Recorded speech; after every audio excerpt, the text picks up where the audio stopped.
गडचिरोली तालुक्यातील उसेगाव येथील आंबेशिवणी परिसरात दिवसाढवळ्या रेती चोरीचा धुमाकूळ सुरू असल्याचा धक्कादायक प्रकार समोर आलाय।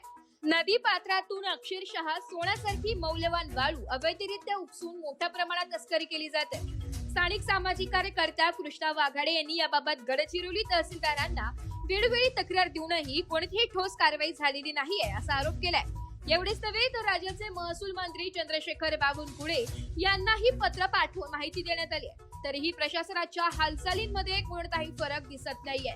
विशेष म्हणजे जिल्हाधिकारी कार्यालय हाकेच्या अंतरावर असताना सुद्धा वाळू माफियांचा बिनधास्त कारभार सुरूच आहे। ट्रॅक्टर जम्परच्या साह्याने रात्रीच नव्हे तर दिवसा देखील रेतीची खुलेआम वाहतूक होत असल्याचं स्थानिक नागरिक सांगत आहे। प्रशासन झोपेत आहे का असा संतप्त सवाल आता सामान्य जनता विचारत आहे। पर्यावरणाचे मोठे नुकसान होत असताना आणि शासनाला कोट्यावधींचा महसूल तोटा सहन करावा लागत असताना संबंधित विभाग का गप्प बसलाय याबाबतही प्रश्नचिन्ह निर्माण होत आहे।